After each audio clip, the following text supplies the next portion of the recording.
साहिब बंदगी सतनाम। तो आज आपको वो भेद समझाए जाएंगे, वो भेद बताए जाएंगे जो इस हंस मुनि काल दूत ने आपके साथ षड्यंत्र किए हैं। आज वो सब समझाए जाएंगे। आज हर चीज खोल दी जाएगी जिससे आप ये निर्णय कर पाएंगे कि ये कितना शातिर कालदूत है। परमपिता परमात्मा के पंथ में सबसे बड़ी मिलावट अगर किसी ने करी है तो यही है वो काल का दूत, जिसने लाखों लोगों के जीवन को दांव पे लगा दिया है, जिसने 52 अक्षरों के जाल में ऐसा उलझा दिया है इस जीव को कि अब निकलने का नाम नहीं ले रहा है। वाणियां तो बिल्कुल सही गाता है, लेकिन खुद ही उसका अर्थ नहीं समझता, खुद ही उस वाणी का भेद नहीं समझता और लाखों जीवों को भरमाने का काम करके खुद तो 84 में जाता ही है और बाकी जीवों को भी साथ में ले जाता है। लेकिन जो मालिक का विवेकी हंस होगा, भले इसकी शरण में क्यों ना बैठा हो, अगर वो हमारे सत्संग को दिलो जान से सुन लेगा, अगर वो पक्षपात को छोड़कर सत्य को समझने की कोशिश करेगा, तो याद रखना मेरे भाई, एक भी मालिक का जीव हंस इस काल दूत के जाल में नहीं फंसेगा। लेकिन दुविधा क्या है कि लोगों को अपने शारीरिक सुख, अपनी दुकान मकान, अपने जितने भी दुनियावी पदार्थ हैं, उन पदार्थों का जो इसको लोभ दे दिया गया है जीव। इस हंस मुनि ने क्या किया है, भयंकर लोभ दे दिया, लालच दे दिया है कि मेरी शरण में रहेगा तो सब सुख मिलेंगे, मुझे छोड़ देगा तो काल खा जाएगा, बीमारियां लग जाएंगी, एक्सीडेंट हो जाएंगे। जबकि ये सब पहले से ही हो रहे हैं। इसके पास आने और इससे जाने की बात नहीं है, ये मुद्दा ही नहीं है, ये सबके हो रहे हैं।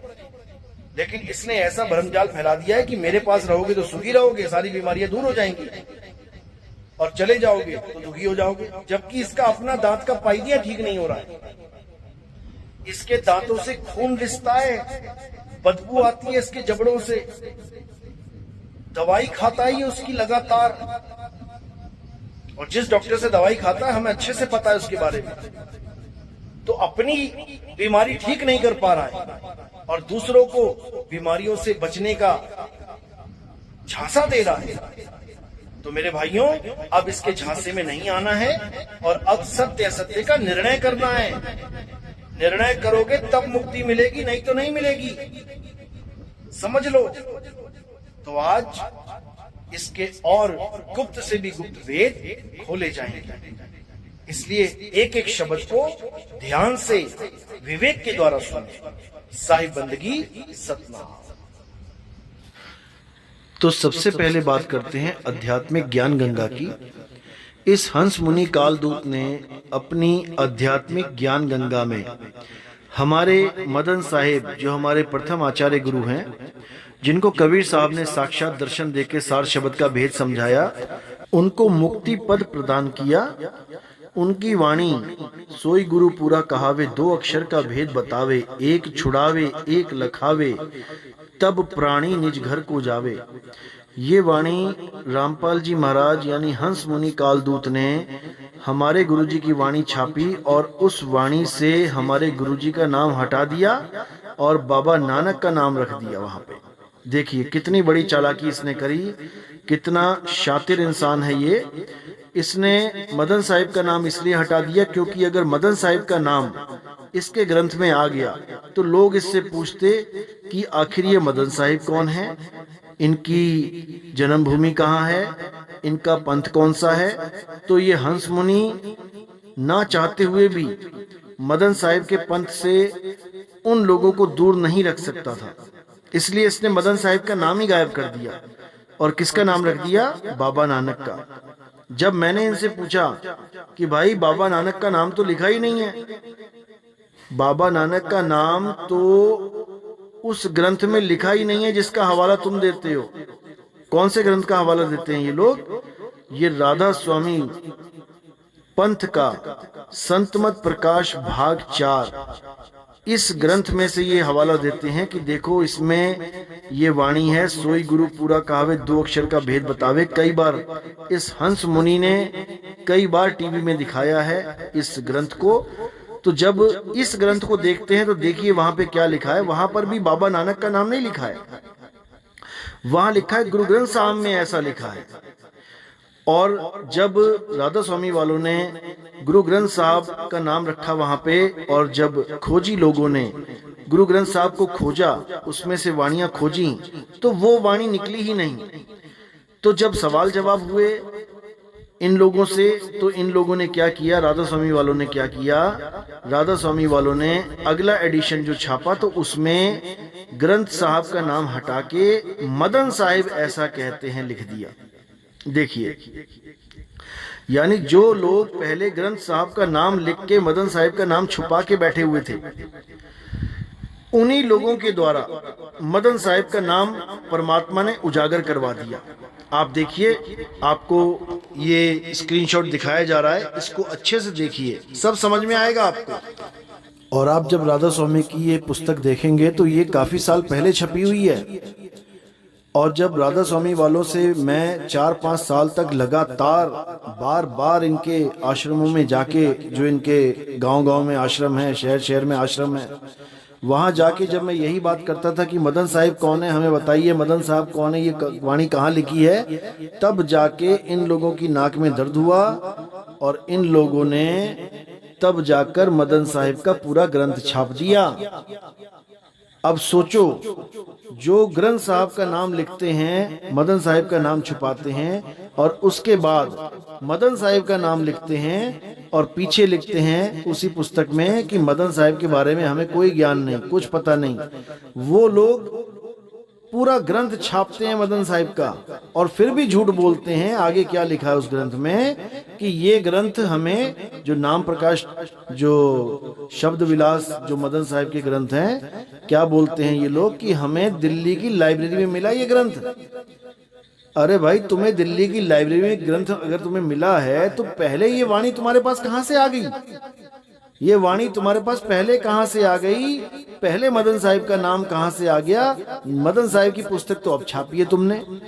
तो ये जितने भी पंथ हैं, ये सब ऐसे ही मदन साहिब की वाणियों को यूज कर करके उनके नाम को हटा के अपने मन घड़ंत ज्ञान को रखते हैं और उनकी वाणियों में मन घड़ंत मिलावट करते हैं। राधा स्वामी वालों ने मदन साहिब की वाणी का भेद ना समझा और ना समझी में ही ये बोल दिया कि 2 अक्षर और मिलेंगे पार ब्रह्म में जाके। बताओ, अरे वाणी कह रही है सोई गुरु पूरा कहावे, 2 अक्षर का भेद बतावे। अभी बताएगा गुरु भेद, उसमें से एक छुड़वाएगा, अभी छुड़वाएगा, एक लखाएगा, अभी लखाएगा, अभी बताएगा उसके बारे में सब कुछ। तो इनके ये बात समझ में नहीं आई और अपना अपना मनमुखी ज्ञान लेके बैठ गए। ये हंस मुनि ने क्या किया? ये 2 अक्षरों को क्या बना के बैठ गया? ये ओम और सोहंग बना के बैठ गया।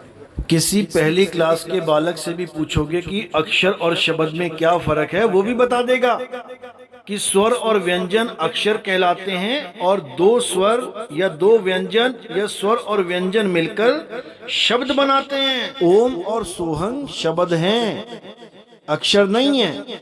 लेकिन ये अज्ञानी, ये हंस मुनि ओम और सोहंग को अक्षर बना के बैठा हुआ है। इसको दोबारा से नर्सरी में एडमिशन लेने की जरूरत है, वहीं समझ में आता है कि स्वर और व्यंजन क्या है। ये भूल गया है लग रहा अपने बचपन की पढ़ाई। तो इन लोगों ने क्या किया? मदन साहिब की वाणी को बर्बाद ही किया है, अर्थ का अनर्थ ही किया है। तो ये लोग केवल और केवल वाणियों को घुमा सकते हैं, छुपा सकते हैं, लेकिन किसी का कल्याण नहीं कर सकते। अगर आज भी आप ये बात पूछोगे इन लोगों के कोऑर्डिनेटर से या इन लोगों के आश्रम में जाके, इस हंस मुनि के, तो वो तुम्हें, आप यकीन नहीं करोगे, वो तुम्हें इसका कोई जवाब ही नहीं देंगे। ना तो वो ये कहेंगे कि हमने झूठ लिखा है, और ना ही वो कभी ये बोलेंगे कि ये मदन साहिब की वाणी है। जबकि मेरे पास रिकॉर्डिंग है जिसमें रामपाल जी का ही भाई अपने मुंह से बोल रहा है कि राधा स्वामी के ग्रंथ में मदन साहिब का नाम लिखा है वाणी के साथ। अरे भाई, जब तुम्हें पता ही है कि मदन साहिब का नाम लिखा है तो तुमने आज तक छापा क्यों नहीं मदन साहिब का नाम? तुम तो उसको काल का दूत बना के बैठ गए। ये लोग क्या बोलते हैं कि रंभदूत मिला मदन साहिब को आके। बताओ, अरे अगर मदन साहिब को रंभदूत मिला होता तो मदन साहिब की वाणी तुम लोग क्यों लेके बैठे हो? उस वाणी को हटाओ और अपनी वाणी लगाओ। क्यों हमारे गुरु की वाणी रखते हो अपने ग्रंथों में? वो भी नाम छुपा के रखते हैं ताकि उसका नाम किसी को ना पता लग जाए। अगर मदन साहिब को रंभदूत मिला था तो क्यों रामपाल महाराज, ये जो हंस मुनि बैठा है, क्यों इतने सालों तक कभी चर्चा नहीं कर पाया अपने सत्संग में कि कोई रंभदूत भी है जिसको, जो मदन साहिब को मिला और ये वाणी मदन साहिब की है, ये रंभदूत के द्वारा बोली गई है? क्यों नहीं बोला उसने? क्योंकि उसको पता ही नहीं है इसके बारे में कि मदन साहिब कौन है, मदन साहिब को किसने दर्शन दिए, उसको कुछ नहीं पता। ये तो जब हमने हंस मुनि कालदूत का पूरा भेद खोल दिया तो इन्होंने क्या किया, किसी और का नाम फिट करके उसको हंस मुनि बना दिया। एक गंगादास नाम का भगत है जो इनके आश्रम में गुरुजी के पास रहता था। इन लोगों ने उसको कालदूत हंस मुनि बना के रख दिया। गुरुजी के आश्रम में रहता था, उसका नाम जोड़ दिया कि वो गंगादास है, 12वें पंथ का कालदूत। अरे निकम्मो, अगर गंगादास 12वें पंथ का कालदूत होता तो तुमने संजय के नाम पे किताबें छाप दी, तुमने कृष्णदास के नाम पे किताबें छाप दी, तुमने गंगादास का नाम क्यों नहीं लिया आज तक? आज तुम्हें 20-25 साल हो गए बकवास करते हुए, सत्संग तो नहीं कहूंगा, बकसंग करते हुए तुमने आज तक गंगादास का नाम नहीं लिया। क्यों? क्योंकि तुम्हें पता ही नहीं था कि हमारी कहानी हमारे ऊपर ही फिट हो जाएगी। ये जो कालदूत कालदूत कहते हो, तुम ही कालदूत घोषित हो जाओगे। अब जब कालदूत घोषित हो गया, अब किसी और के सिर पे सेहरा तो पहनाएगा ही। तो गंगादास को ले लिया लपेटे में इन लोगों ने। तो भाई ये बहुत शातिर लोग हैं। वो गंगादास तो बेचारा परमात्मा की भक्ति को सिर पे रख के घूम रहा है, भटक रहा है कहीं ना कहीं कि कोई गुरु मिल जाए, और इन्होंने उसी को कालदूत बना दिया और उसको कबीर घोषित करवा दिया कि वो अपने आप को कबीर कहता है। बताओ, अरे वो गुरु धारण कर रहा है जा जाके, कभी कहीं, और उसको ये कबीर बना के बैठा दिया इन्होंने, और बड़े चमत्कार कर रहा है। बताओ, और वो बेचारा खुद दुखी है, वो क्या चमत्कार करेगा? चमत्कार तो तुम, यूट्यूब भरा हुआ है तुमने चमत्कारों से। इसका कैंसर ठीक हो गया, इसका फलाना ठीक हो गया, इसका ठिकाना ठीक हो गया, अपने दांत का पायरिया ठीक नहीं हो रहा है, सड़ी हुई बांस मार रहा है, बदबूदार मुंह हुआ पड़ा है, खून रिस रहा है दांतों से, और लोगों को कह रहा है कि हम तेरा कैंसर ठीक कर देंगे, ऐसा कर देंगे, वैसा कर देंगे। मेरे भाइयों, यही है हंस मुनि, यही है काल का दूत। इसी ने हर तरह की मिलावट कर रखी है ग्रंथों में, गरीबदास जी की वाणियों में मिलावट कर रखी है। मैंने पिछले एपिसोड में दिखाया था, अब भी दिखा रहा हूं, ध्यान से देख लो। ये 1 नंबर का मिलावट खोर है, 1 नंबर का।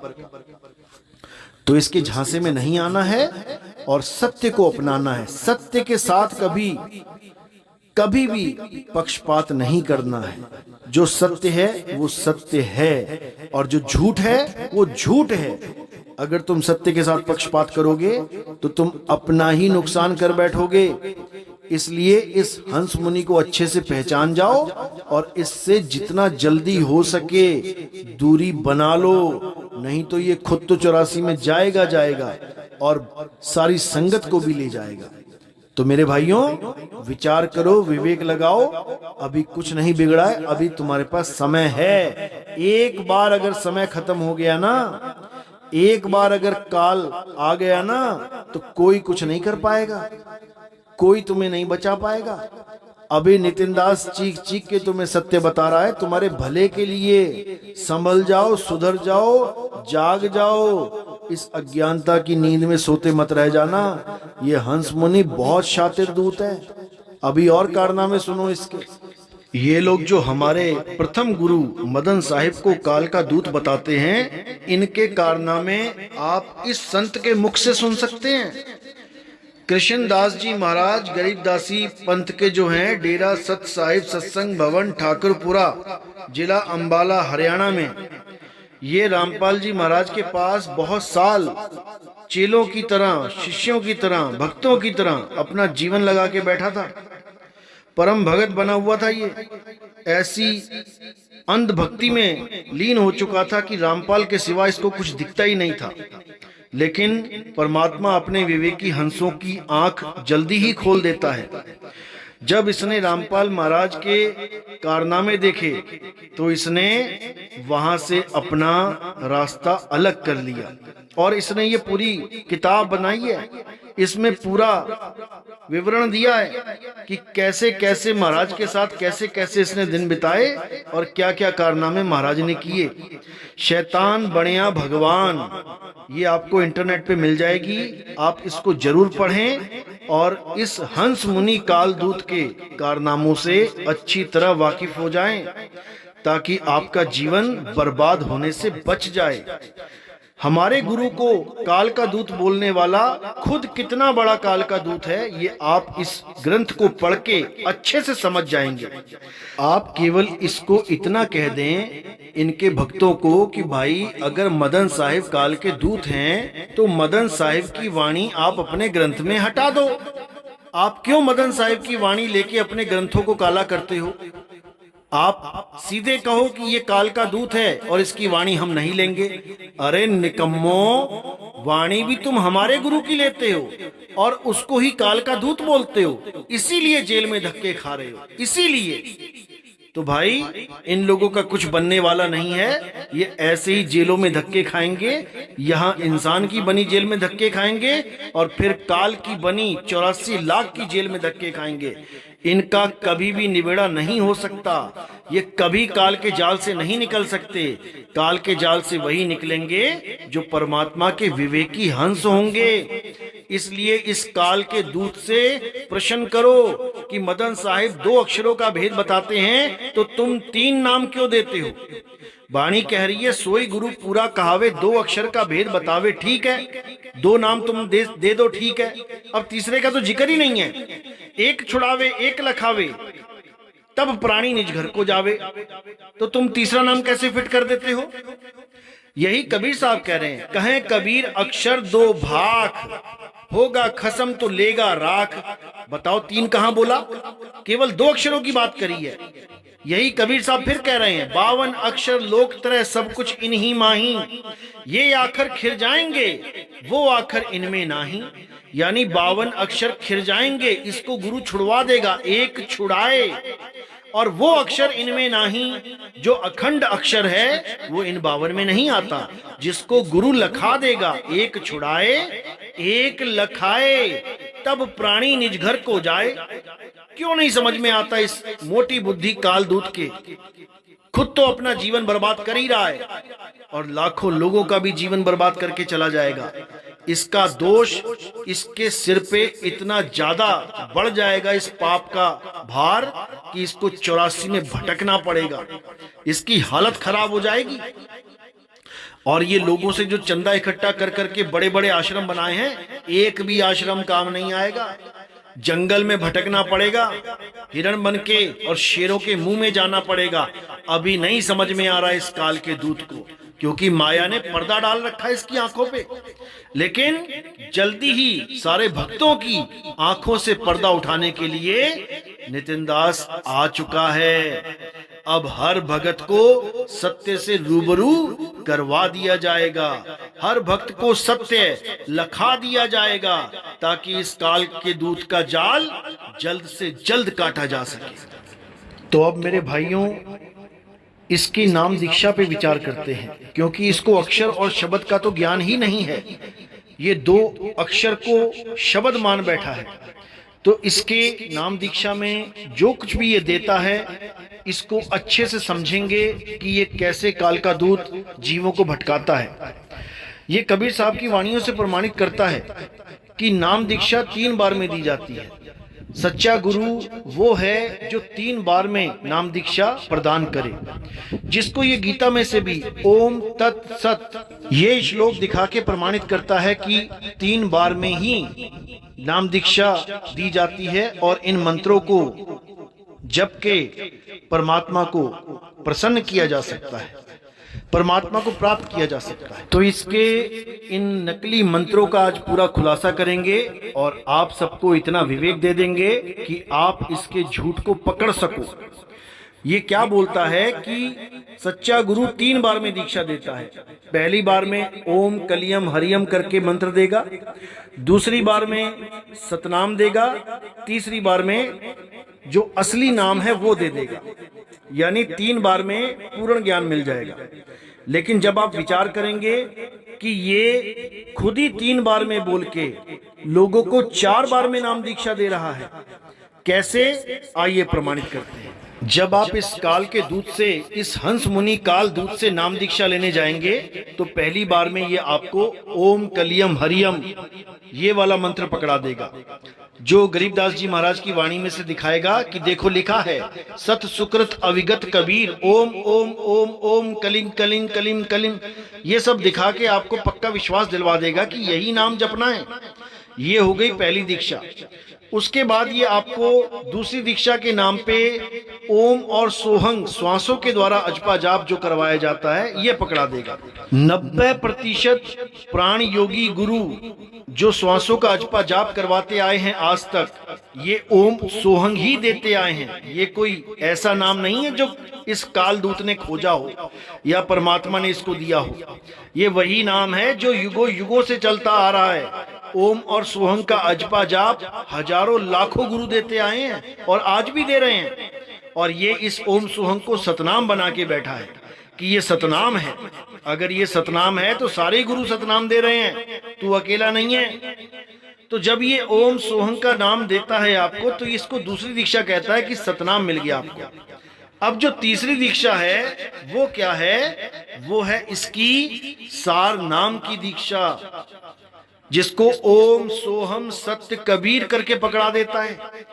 ओम श्वास छोड़ते हुए, सोहंग श्वास लेते हुए और बीच में सत्य कबीर बोलना है आपको। ये हो गई तीसरी दीक्षा।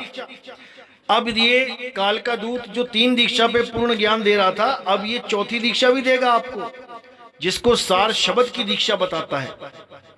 और ये दीक्षा क्या है? ओम सोहंग सत्य कबीरा। केवल आ का डंडा बढ़ा देगा। ये आ का डंडा लगा के 1 लाख रुपए का पाठ प्रकाश का संकल्प करवा देगा। 1 लाख रुपया दो हमें पाठ करवाने के लिए। और अगर गरीब आदमी है तो LIC की जैसे किस्तें भरी जाती हैं, वैसे ही तुम 1 लाख रुपया लोन लो, किसी से उधार लो ब्याज पे, और उसके बाद हमें किस्तों के रूप में पैसा दे सकते हो, या इकट्ठा हमें पैसा देके उसे किस्तें वापस कर सकते हो जिससे लोन लिया है। तो ऐसे ये काल के दूत अपना पैसा बनाने में लगे हुए हैं, ये धंधा कमाने में लगे हुए हैं। इन लोगों से कोई पूछने वाला नहीं कि आप 3 बार में नाम दान की बात करके चौथी बार में नाम क्यों दे रहे हो। अब कबीर साहब का वो 3 दीक्षा वाला ज्ञान कहाँ चला गया, जिसको कहते हैं प्रथमे शिष्य होवन जो आई, ताको पान दियो तुम भाई, जब देखो तुम दृढ़ता ज्ञाना, ताको कहो शब्द परवाना, शब्द माही जब निश्चय आवे, ताको ज्ञान अगाध सुनावे। अब ये अगाध ज्ञान के बाद ये चौथा ज्ञान कहाँ से आ गया? कोई पूछने वाला नहीं है। इसीलिए ये काल के दूत आगे से आगे फैलते ही जा रहे हैं, क्योंकि इनसे कोई सवाल करता ही नहीं है। लेकिन मेरे भाइयों, अब इनसे सवाल डंके की चोट पे सवाल करना है, और इनको मुंह की खानी ना पड़ जाए तो मेरा नाम बदल देना। ये बगले झांकते फिरेंगे, जमीन छोटी पड़ जाएगी इनको भागने के लिए। लेकिन तब जब आप इनसे सवाल करेंगे, सवाल करना सीखो मेरे भाइयों, सवाल करना सीखो।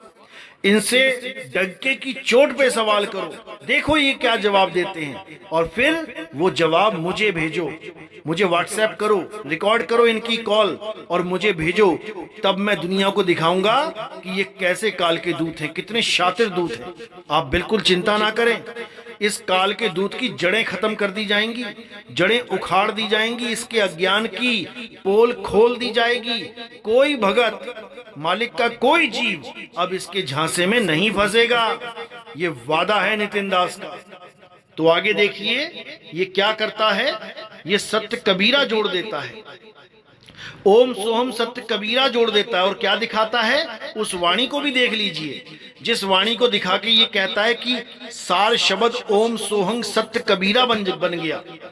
देखिए वाणी क्या कहता है, आदि नाम के नाम पे सत्य कबीरा जोड़ देता है। तो देखिए ये वाणी दिखा के, आदि नाम है सत्य कबीरा, जो जन गहे छूटे भव पीरा। ये वाणी दिखा के ये साबित करता है कि ये आदि नाम क्या है, सत्य कबीरा ही आदि नाम है, जिसको ये कई सत्संगों में बोलता है कि सार शब्द हम भाख सुनाया और मूर्ख जीव समझ नहीं पाया।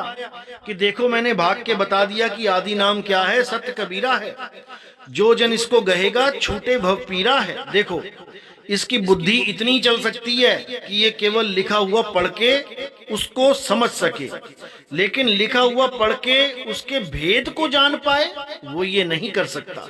ये केवल लिखा पढ़ा गुरु है, ये पढ़ा लिखा गुरु नहीं है।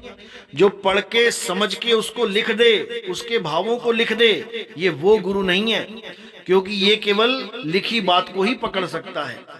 अब देखिए आदि नाम है सत्य कबीरा, तो इसने पकड़ लिया, लेकिन दूसरी जगह लिखा है आदि नाम मुक्तामणि साचा, जो सुमिरे जीव सबसे बांचा।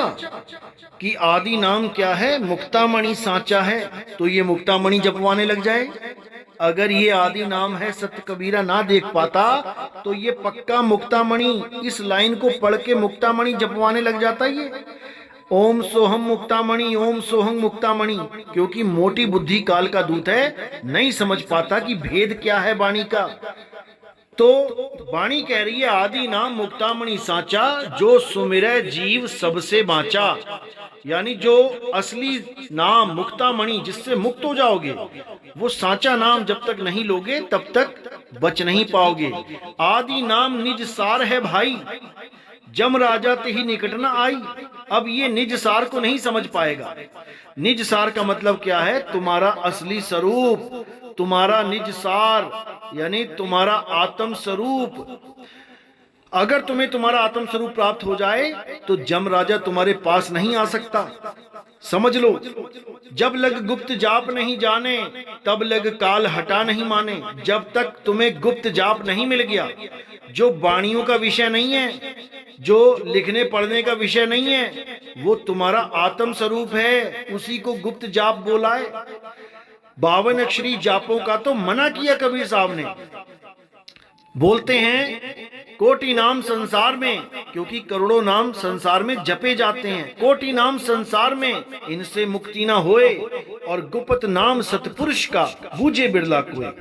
ये गुप्त नाम क्या है, ये तुम्हारा सत्य स्वरूप है, उसी स्वरूप को प्राप्त करना है। तो देखिए आगे क्या कह रहे, गुप्त जाप ध्वनि जहां होई, जो जन जाने बिरला कोई। जो गुप्त जाप है वो एक ध्वनि है, ध्वनि है वो एक आवाज है, जिस आवाज को झनकार कहा जाता है। गरीबदास जी महाराज कहते हैं, कोई है रे परले पार का, जो भेद कहे झनकार का। इन मंत्रों का भेद नहीं बताया गया, उस झनकार का भेद बताया गया है। झनकार यानी एक दिव्य आवाज, वो ऐसी आवाज है जिसको सुन के हमें अपना स्वरूप प्राप्त हो जाता है, हम शब्द स्वरूप हो जाते हैं। कबीर साहब ने बीजक में बोला, शब्द हमारा तू शब्द का, सुन मत जा सरक, और जो चाहे निज तत्व को, तो शब्द ही ले परख। यानी अपने असली स्वरूप को जानना चाहता है, अपने असली तत्व को जानना चाहता है, तो शब्द की परख कर। तेरा स्वरूप क्या है उसकी परख कर, इन मंत्रों जंत्रों के चक्कर में मत पड़। तंत्र मंत्र सब झूठ है, इनमें न भर में कोई, और सार शब्द जाने बिना कागा हंस ना होए। यानी सार शब्द को प्राप्त किए बिना कोई भी अपने स्वरूप को प्राप्त नहीं कर सकता। कागा से हंस कभी नहीं बन सकता। ये मंत्र जंत्र जप के कागा से हंस नहीं बना जा सकता। इसीलिए साहिब ने कहा, मुंह को कहां ढूंढे रे बंदे, मैं तो तेरे पास में। वो दिव्य आवाज, वो अखंड नाद तेरे पास में है, लेकिन तुझे उसका भेद नहीं पता, इसलिए वो तुझसे दूर है। तो कहते हैं, मोको कहां ढूंढे रे बंदे, मैं तो तेरे पास में, ना मैं जप में, ना मैं तप में, ना एकांत निवास में, ना मैं किसी जप के द्वारा प्राप्त हो सकता हूं, ना किसी तप के द्वारा। उस अखंड नाद, उस अखंड झनकार का भेद कोई भेदी गुरु ही बता सकता है। ये जाप और तप के द्वारा प्राप्त नहीं किया जा सकता। इसीलिए कबीर साहब ने धर्मदास जी से कबीर सागर में क्या लिखवाया है, आइए देखिए। मूल मंत्र जेहि पुरुष के पासा, सोई जन को खोज ले दासा। यानी लाखों करोड़ों गुरु बैठे हैं, उनके चक्कर में मत पड़। जिसके पास मूल मंत्र है उसकी खोज कर, वही तुम्हें पार करवा पाएगा, वही तुम्हारी मुक्ति का आधार बनेगा। ये मंत्र जपवाने वाले गुरु तुम्हें 84 में लेके चले जाएंगे। तो कह रहे हैं मूल मंत्र जेहि पुरुष के पासा, सोई जन को खोज ले दासा। मूल मंत्र है और सब शाखा, कहें कबीर मैं निज के भाखा। यानी मूल मंत्र क्या है, वो सबकी जड़ है और बाकी सब शाखाएं हैं। यानी इस दुनिया में कोई भी मंत्र बिना आत्मा के नहीं बोला जा सकता, बिना आत्म तत्व के कोई भी शब्द उच्चारण नहीं किया जा सकता। तो ये जितने शब्द मंत्र हैं ये क्या हैं, ये सब शाखाएं हैं। और मूल क्या है, आत्म तत्व ही मूल है। उसी आत्म तत्व का भेद एक तत्वदर्शी संत बताता है, जो गीता अध्याय 4 34वें श्लोक में वर्णित है। तो कहते हैं मूल मंत्र है और सब शाखा। जो असली मूल मंत्र है वो आत्मदेव है, और सब शाखा, बाकी सब उसकी शाखाएं हैं, उससे काम नहीं बनेगा। कहें कबीर मैं निज के भाखा। मैं तुम्हें समझा रहा हूं, समझ जाओ। लिखो ना जाए कहे को पारा। वो मंत्र लिखा नहीं जा सकता, वो कहा नहीं जा सकता, बोला नहीं जा सकता। लिखो ना जाए कहे को पारा, है अक्षर में जो पावे निर्वारा। यानी वो लिखा ना जाए कहे को पारा, वो लिखने और कहने में नहीं आता। वो कोई अक्षर नहीं है कि उसको लिखा जाए या पढ़ा जाए। ये 2 अक्षरों का भेद समझाया जा रहा है यहाँ पे। 52 अक्षर को रिजेक्ट मार दिया गया कि लिखने और पढ़ने में जो 52 अक्षर आते हैं ये उसमें नहीं है। और साथ ही में लिखा है अक्षर में। अब ये कौन सा अक्षर है, ये वो अक्षर है जिसको लखाया जाएगा, यानी वो आत्म स्वरूप लखाया जाएगा। उसमें वो अखंड नाद है, उसमें वो परमपिता परमात्मा का वास है। कहते हैं तेरा साईं तुझ में है, जाग सके तो जाग। ये वो अक्षर है मेरे भाई जिसका नाम है अविनाशी। यानी अविनाशी स्वरूप में ही परमात्मा का स्वरूप है। तुम्हारे अविनाशी आत्मा में ही परमात्मा का वास है। लेकिन अज्ञानी जीव इसको नहीं समझ पाते और 52 अक्षरों के चक्कर में अपना जीवन बर्बाद कर देते हैं। गुरु ग्रंथ साहब में कबीर साहब ने बोला 52 अक्षर जोरे आन, सक्या न अक्षर एक पहचान।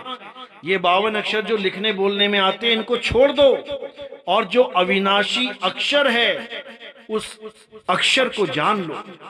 वो अक्षर लिखने पढ़ने बोलने में नहीं आता मेरे भाई, नहीं आता। ये मोटी बुद्धि काल का दूत नहीं समझ सकता इस ज्ञान को। इसका बस नहीं है, इसका सामर्थ्य नहीं है कि इस ज्ञान को वो समझ पाए। लेकिन मेरे भाइयों, आप विवेकी बनो, आप इस काल के दूत के चक्कर में मत पड़ो और परमात्मा की वाणी को अच्छे से समझो। क्या कहना चाहती है वाणी, क्योंकि तुम्हें समझाने वाले बार बार नहीं आएंगे, बार बार तुम्हें कोई बताने वाला नहीं मिलेगा।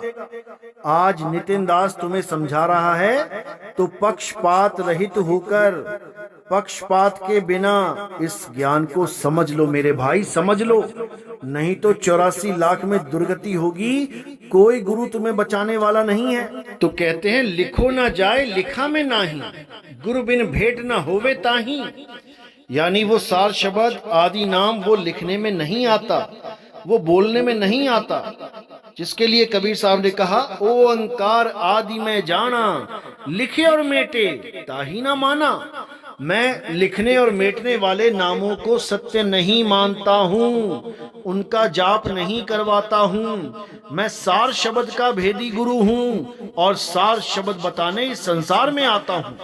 और जिसको मैं सार शब्द दे देता हूँ, काल उसके आगे माथा टेक देता है। सार शब्द आए जेहि विधि हाथा, तेहि विधि काल नवावे माथा। मेरा सार शब्द प्राप्त करके ये जीव काल के सिर पे पैर रख के आगे बढ़ जाता है। काल के सिर पे पांव दे सतगुरु के उपदेश, साहिब बाह पकड़ के ले चले अपने देश। फिर वो इस काल के लोक में नहीं रहता है, वो सदा सदा के लिए हमारे लोक में यानी अपने सत्य स्वरूप में समा जाता है। क्योंकि सत्य स्वरूप ही हमारा लोक है। हमारा लोक कोई वो गांव ठाम नहीं है कि कोई गांव बसा हुआ है, झोपड़ियां हैं, महल है, दूध की नदियां हैं। ऐसा नहीं है भाई। देखिए गरीबदास जी क्या कहते हैं। गरीब सोहंग ऊपर और है, सत सुकृत एक नाम, सब हंसों का वंश है, सुन बस्ती नहीं गांव। कि भाई सत सुकृत जो एक नाम है जिसमें हम सबको समाना है, वो हमारा धाम है। ये सुन बस्ती नहीं गांव, ये गांव बस्तियों वाला लोक नहीं चाहिए हमें। ये लोक माया के लोक हैं। हमें शब्द में समाने वाला ज्ञान चाहिए। सुरत समाए शब्द में, वाको काल न खाए, जाप मरे अजपा मरे, अनहद भी मर जाए। हमें ऐसा ज्ञान चाहिए। हमें ये सतलोक, अलखलोक, अगमलोक, अनामी लोक, सोने के महल, सोने के पहाड़, दूध की नदियों वाला ज्ञान नहीं चाहिए। तो आगे गरीबदास जी महाराज समझा रहे हैं कि इस ओम और सोहंग को अच्छे से समझ लो मेरे भाई। इस ओम और सोहंग के चक्कर में मत पड़ो। ये सतनाम नहीं है, ये वाद विवादा है। सोहंग में थे ध्रुव प्रहलादा, ओम सोहंग वाद विवादा। इस वाद विवाद को त्यागो और सतनाम को जानो। तो ओम जानकारी देते हुए गरीबदास जी कहते हैं, सोहंग राज अदल है भाई, ओम उत्पत्ति परलय जाई, ओम सोहंग की है काया, सोहंग जीव ओम है माया, ओम बहिष्ठ बैकुंठ सब साजे, जामे सोहंग जाए विराजे, ओम विंशय सोहंग गिरे, ताते ओम में को परे। यानी सोहंग जीव तो अमर है, लेकिन ओम का साथ लेकर ये ओम की नाशवान सृष्टि में नाना प्रकार की योनियों में भटक रहा है। कहते हैं सोहंग राज अदल है भाई, ओम उत्पत्ति प्रलय जाए। यानी सोहंग तो अमर है, लेकिन ओम की जो उत्पत्ति और प्रलय की जो सृष्टि है ये नाशवान है। ओम सोहंग की है काया, सोहंग जीव ओम है माया। यानी ओम क्या है? सोहंग की काया है। इस जीव की काया को ओम कहते हैं और जीव सोहंग को अक्षर यानी अविनाशी कहते हैं। ओम काया है, सोहंग जीव है और परमात्मा क्या है? वो सार शब्द है।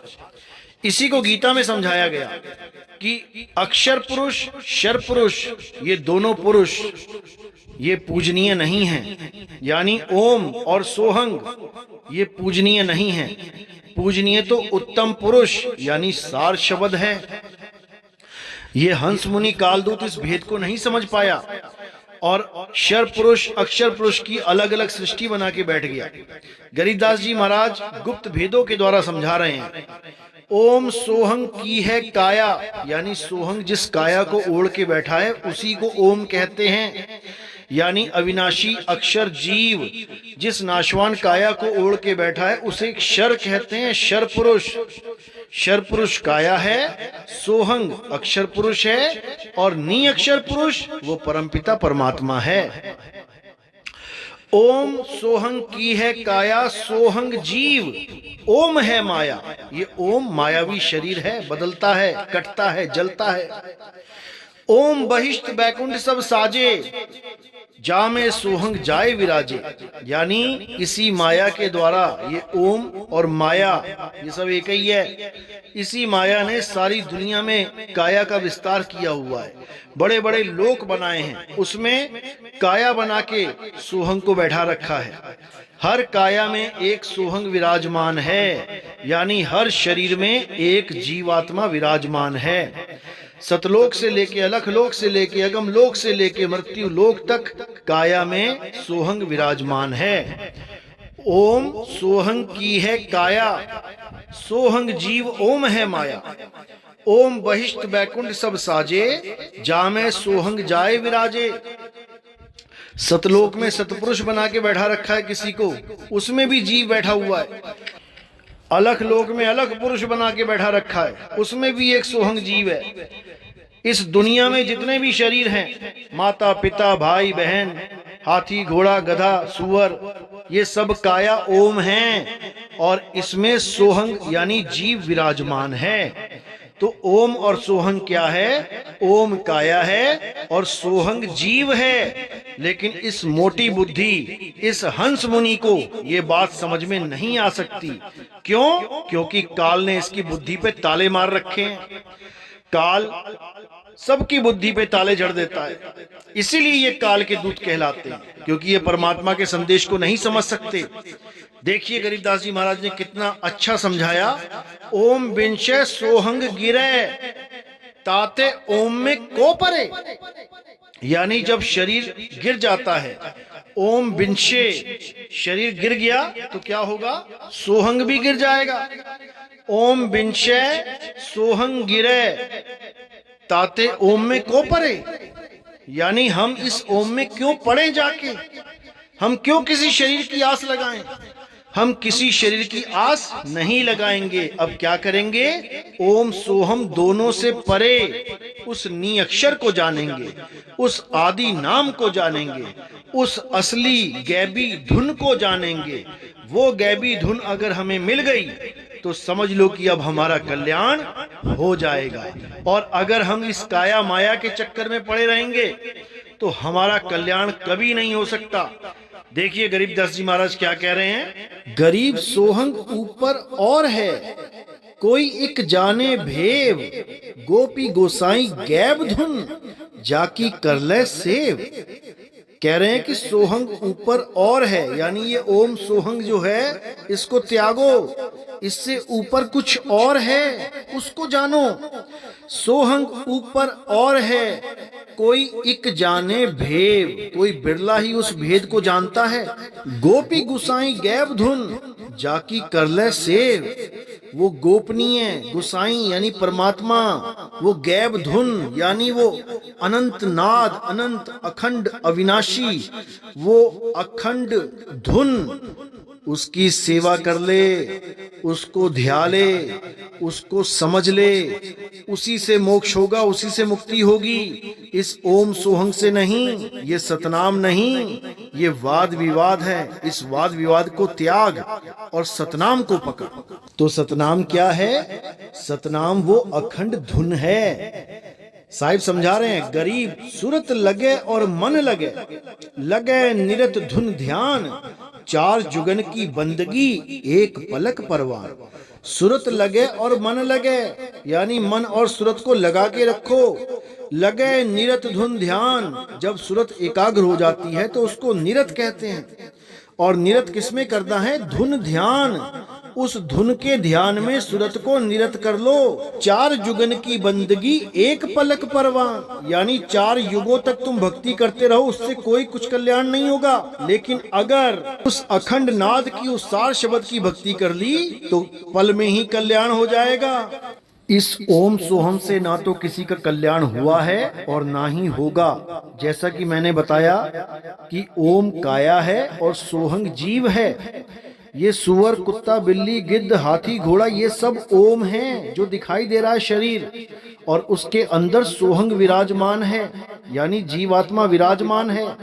इस ओम सोहंग यानी जीव और काया से परे उस सार शब्द को जानना ही सत भक्ति है। उसी झनकार को जानना ही परमात्मा की प्राप्ति है। देखिए गरीबदास जी महाराज क्या कहते हैं। सोहंग गदहा हो जाई, सोहंग इंद्र हुए बहुराई, सोहंग रामचंद्र अवतारा, सोहंग आन भय नौबारा, सोहंग लक्ष्मण सोहंग सीता, सोहंग कीना सोहंग मीता।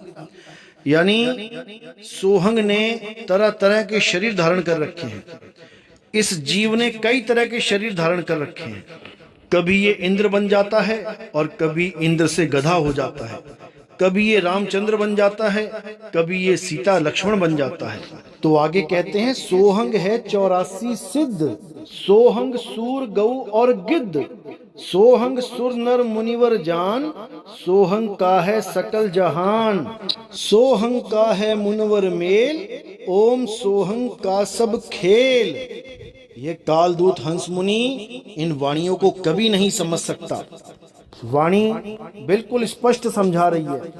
क्या कह रही है वाणी कि सोहंग है 84 सिद्ध। ये जितने भी सिद्ध बैठे हैं इनकी काया के अंदर सोहंग विराजमान है, जीव विराजमान है। सोहंग सूर गौ और गिद्ध, यानी काया रूपी सुअर गौ और गिद्ध के अंदर कौन है? सोहंग बैठा है, यानी ओम काया है और सोहंग जीव है। इसी का सब खेल है। सोहंग सुर नर मुनिवर जान, सोहंग का है सकल जहान। ये जहान में जितने तुम्हें शरीर दिखाई दे रहे हैं ये सब ओम हैं और इसके अंदर जो जीव बैठा है वो सोहंग है। सोहंग का है मुनिवर मेल, ओम सोहंग का सब खेल। ये सारा खेला ओम और सोहंग का यानी काया और जीव का है। काया नाशवान नाशी है, लेकिन दोनों में से कोई पूजनीय नहीं है। पूजनीय कौन है? इन दोनों से परे वो अजब धुन, वो गैबी धुन, वही पूजनीय है, वही परमात्मा है। तो आगे गरीबदास जी समझा रहे हैं सोहंग नारी सोहंग पुरुषा, सोहंग हिंदू सोहंग तुर्का, सोहंग कौम 36 जाति, ओम सोहंग की उत्पत्ति। यानी ये नारी पुरुष कौन है? ये काया रूपी ओम के अंदर सोहंग रूपी जीव हैं। इसीलिए ये संसार चल रहा है। काया का तो रूप रंग है लेकिन जीव का कोई रूप रंग नहीं है।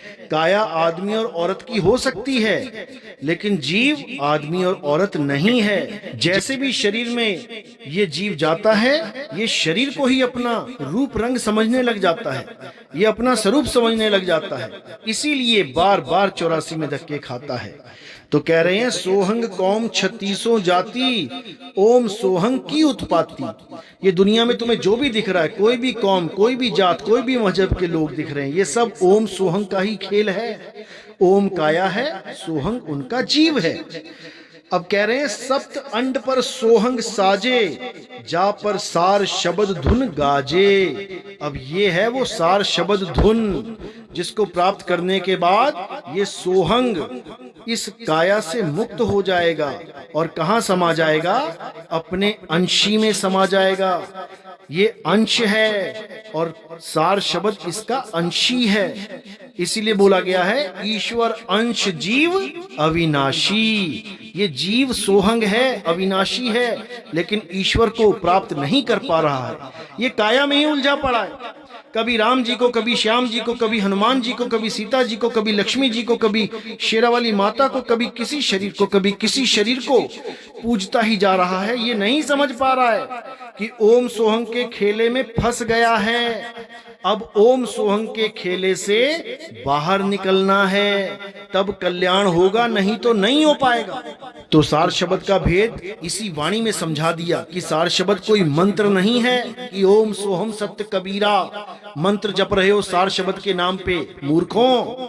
सार शब्द क्या है? एक धुन है, कोई हैरे परले पार का, जो भेद कहे झनकार का। सप्त अंड पर सोहंग साजे, जा पर सार शब्द धुन गाजे। अब ये सप्त अंड क्या हैं? कैसे सोहंग विराजमान है उस पे? ये सब एक भेदी गुरु समझाता है। ये भेदी गुरु बताता है कि वो सार शब्द कहाँ विराजमान है और फिर ये जीव उसी सार शब्द में लीन हो जाता है, सदा सदा के लिए मुक्त हो जाता है। मंत्रों जंत्रों में नहीं फंसता, इस काया रूपी काल में नहीं फंसता। तो गरीबदास जी महाराज बिल्कुल स्पष्ट शब्दों में समझा रहे हैं, लेकिन इन काल के दूतों के समझ में नहीं आएगा। ओम काया मरी मरी जाए, सोहंग फिर गोते खाए, ओम मारे ओम मरे, सोहंग लख 84 फिरे। इन काल के दूतों को अगर आप ये वाणी पूछोगे, इनकी हालत खराब हो जाएगी समझाने में। गरीबदास जी महाराज बिल्कुल स्पष्ट कह रहे हैं कि ओम काया मरी मरी जाए, कि ओम कोई मंत्र नहीं, काया है तुम्हारी, और ओम जपने पर काया ही वापस मिल जाएगी, क्योंकि काया ही ओम है। ओम काया मरी मरी जाए, सोहंग फिर गोते खाए। अब सोहंग गोते खाएगा 84 में, और अगर कोई सोहंग सोहंग जप रहा है तो वो भी जीव को याद कर रहा है। जिसको याद करोगे उसी चीज की प्राप्ति होगी। जीव अवस्था में भक्ति करोगे तो जीव ही बने रह जाओगे, ओम की भक्ति करोगे तो काया ही मिलेगी। ओम मारे ओम मरे, सोहंग लख 84 फिरे, यानी काया को काया मारती है और जीव 84 में भटक जाता है। अब इन दोनों से परे उसको जानो जो सार शब्द है, जो परमपिता परमात्मा है, जो अखंड गैबी धुन है, उसको जानो। तो आगे गरीबदास जी समझा रहे हैं, रोम ही रोम अखंड धुनि ध्यान है, जाप अजपा को संत विचारे, सतगुरु संत मिले अविनाशी जी, आप तेरे औरों को तारे। यानी उस अखंड धुन के ध्यान में जब हम जीव मगन हो जाते हैं, उसमें रम जाते हैं, तो रोम रोम पुलकित हो जाता है। जाप अजपा को संत विचारे, ये कार्य केवल एक संत ही कर सकता है। जाप और अजपा में फर्क कर सकता है, नहीं तो सारी दुनिया अजपा को जाप बना के जप रही है। जाप का मतलब होता है 52 अक्षरी नाम को जपना, चाहे मुंह से जपो चाहे श्वासों में जपो।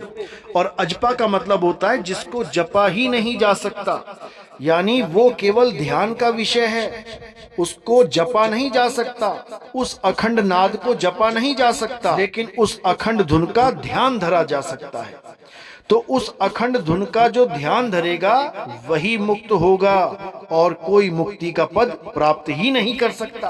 तो कहते हैं सतगुरु संत मिले अविनाशी जी, आप तेरे औरों को तारे। यानी जब तुम्हारे जीवन में शब्द भेदी सतगुरु आ जाएगा, जो मंत्रों को छुड़वा देगा और उस अखंड धुन को बता देगा, तब समझो कि अब तुम्हारे जीवन में वो संत, वो अविनाशी आ चुके हैं। अब तुम्हारा कल्याण होगा ही होगा, कोई तुम्हारा कल्याण होने से रोक नहीं सकता। तो ये तब होता है जब तुम्हारे जीवन में पूरा गुरु आता है। सोई गुरु पूरा कहावे, जो 2 अक्षर का भेद बतावे। 2 अक्षर का भेद बताने वाला ही पूर्ण गुरु है, और उन 2 अक्षरों में एक छुड़ावे एक लखावे, तब प्राणी निज घर को जावे। तुम अपने असली घर तभी पहुंच पाओगे जब तुम्हारे जीवन में सतगुरु आ जाएगा, और 2 अक्षरों का भेद बताने वाला ही सतगुरु होता है। वो तुम्हें दोनों प्रकार के अक्षरों का भेद बता के अविनाशी से जोड़ता है और नाशवान शब्दों से तोड़ता है। समझ जाओ मेरे भाइयों, इसको समझ जाओ। तो गरीबदास जी महाराज अपनी वाणी में समझाते हैं, गरीब जाते कू नर जान दे, रहते कूले राख, सत शब्द उर ध्यान धर, मुख से कूड़ न भाष। यानी जो चला गया उसको जाने दे, और जो बचा है उसको संभाल ले। ये जो समय इस काल दूत ने बर्बाद कर दिया है, इस हंस मुनि ने जो तुम्हारा अनमोल समय बर्बाद कर दिया मंत्र जाप में, इसको जाने दे, और जो बचा है इसको राख ले।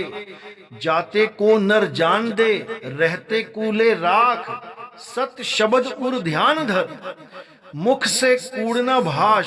यानी अब सच्चे शब्द का ध्यान धर, उस अखंड धुन का ध्यान धर। इस मुंह से निकलने वाले सारे झूठे नाम जो थूक लगने पर झूठे हैं, आप देखो जहां पर तुम्हारा थूक लग जाए, रोटी में, दाल में, चावल में, वो झूठा हो जाता है। तो क्या भगवान के नामों में झूठ नहीं लग रही है? क्या ये थूक के द्वारा नहीं बोले जा रहे हैं? ये सारे नाम थूकिया नाम है, थूकिया। इन थूकिया नामों को त्याग और उस निर्मल नाम को जान, सत शब्द को जान। वो अखंड ध्यान है, अखंड धुन है। सत शब्द उर ध्यान धर, मुख से कूड़ना भाष। ये कूड़ा मत निकाल मुंह से, ये अपवित्र नाम मत निकाल मुंह से, ये थूक लगे नाम मत निकाल मुंह से। और उस नाम को जान जो निर्मल है, जिसको थूक छू नहीं सकता। गरीब निर्वाण के नाम से हिलमिल रहना हंस, उर में करिए आरती कदी न डूबे वंश। यानी उस परमपिता परमात्मा के उस अखंड नाम से हिलमिल जाओ, उसमें रम जाओ, उससे दूर मत रहो। उर में कीजिए आरती, अपने हृदय में उसकी आरती कीजिए। उर में करिए आरती कदे न डूबे वंश। कभी तुम्हारा वंश नहीं डूबेगा, पूरा परिवार तर जाएगा, पूरा खानदान तर जाएगा। लेकिन अगर मंत्रों के जाप में फंस गए तो सारा वंश डूब जाएगा। इसलिए मेरे भाइयों, इन जंतर मंतर वाले गुरुओं को त्यागो और अखंड धुन, उस परमपिता परमात्मा का सार शब्द, उस शब्द गुरु का ज्ञान प्राप्त करो। उस गुरु से नाम लो जो तुम्हें शब्द गुरु से जोड़ता है। ये देही गुरु अपनी देह से जोड़ के तुम्हारा जन्म बर्बाद कर लेंगे। तुम्हारा जन्म बर्बाद तो होगा होगा, 84 लाख योनियां भी प्राप्त हो जाएंगी। इसलिए मेरे भाई, बचना चाहो काल जाल से, चीनो शब्द हमारा। और कहे कबीर, अमर कर राखूं जो निज होए हमारा। मेरे शब्द को पहचान लो, मेरा शब्द सार शब्द है, अखंड नाद अखंड धुन है। उसी को प्राप्त करके मुक्ति होगी, अन्यथा नहीं होगी। तो मेरे भाइयों, क्योंकि इसका मसाला इतना ज्यादा है, इस हंस मुनि काल दूत का मसाला इतना पड़ा है मेरे पास कि अगर मैं इसके ऊपर सत्संग बनाने लग जाऊं तो पूरा जन्म बीत जाएगा। लेकिन मैं फिर भी 5 पार्ट्स में पूरी कोशिश करूंगा कि इसका सारा खेल खत्म कर दिया जाए। आज का सत्संग सुनने के बाद अगर आप अभी भी ओम सोहम के लड़ लगे हुए हैं, अभी भी ओम सोहम का खेला जो चल रहा है उसी में रमना चाहते हैं, तो आपसे बड़ा मूर्ख इस दुनिया में कोई नहीं होगा। तो समझा रहे हैं, माया आदि निरंजन भाई, आप पे जाए आप पे खाई। ब्रह्मा विष्णु महेश्वर चेला, ओम सोहम का है खेला। शिखर शून्य में धर्म अन्यायी, जिन शक्ति डायन महल पठाई। यानी ये सारा खेल किसका है? ये निरंजन और आद्या शक्ति का है। ये ब्रह्म और माया का खेल है, ये मायावी जगत है। इस माया में सबको उलझा रखा है, किसमें? ओम और सोहंग में। यानी काया और जीव आपस में ऐसे जुड़ गए हैं कि उलझ गए हैं। अब ये जीव इस काया को छोड़ने को तैयार नहीं है, ये अपने स्वरूप को प्राप्त करने के लिए तैयार नहीं है। और इसको गुरु भी ऐसा मिल रहा है जो इसको फिर किसी पूजा में, फिर किसी पाठ में लगा दे रहा है, फिर किसी काया में लगा दे रहा है, फिर किसी स्वर्ग नरक सतलोक अलखलोक अगम लोक के जाल में फंसा दे रहा है। ये जीव कभी मुक्त नहीं हो पाएगा। ये कब मुक्त होएगा? जब इसकी आस शरीर से और इन सारे लोकों से छूट जाएगी। किसी लोक में नहीं जाना, किसी सतलोक अलखलोक अगम लोक में नहीं जाना।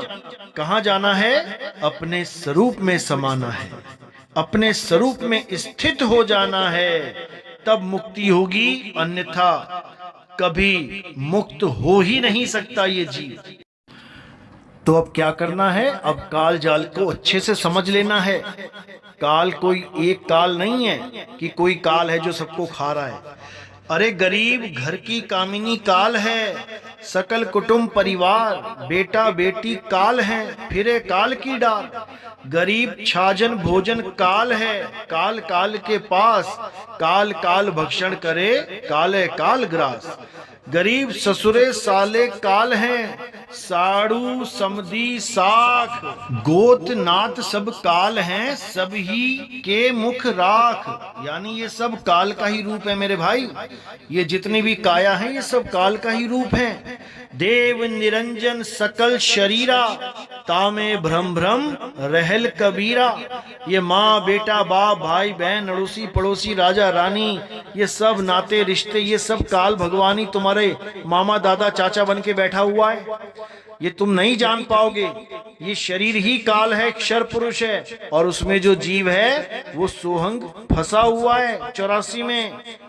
तो उस सोहंग की मुक्ति के लिए सार शब्द को जानो, सार शब्द की भक्ति करो। तो कह रहे हैं गरीब तीनों देवा काल हैं, ब्रह्मा विष्णु महेश, भूले चूके समझियो सब काहू उपदेश।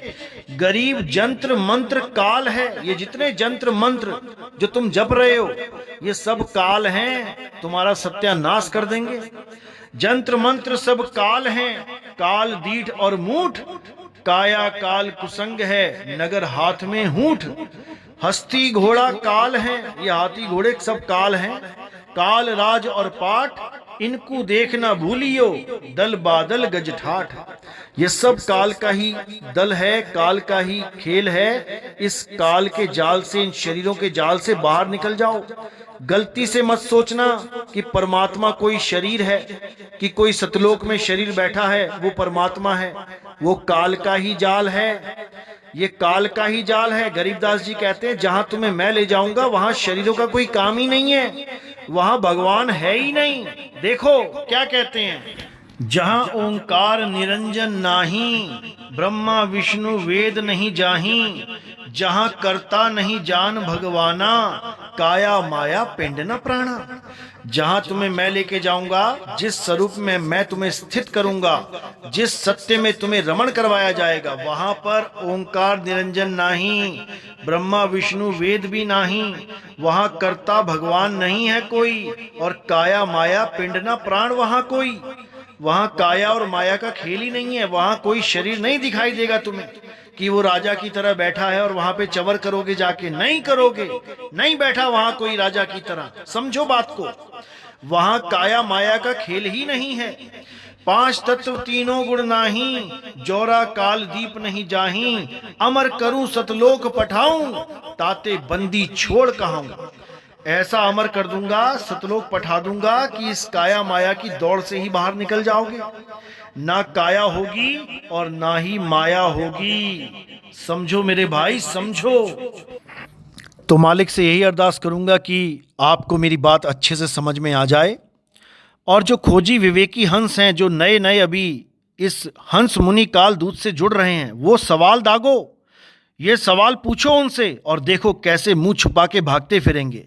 ये काल के दूत अब नहीं टिक पाएंगे इस मैदान में, क्योंकि मैंने ये प्रण ले लिया है कि इनका जितना भी अज्ञान है उसकी जड़ खोद दी जाएगी। अब ये काम होके रहेगा, बहुत हो गया, ये अज्ञान का राज बहुत हो गया। अब ज्ञान आएगा, बीसम बीसा आएगा, देखते जाओ।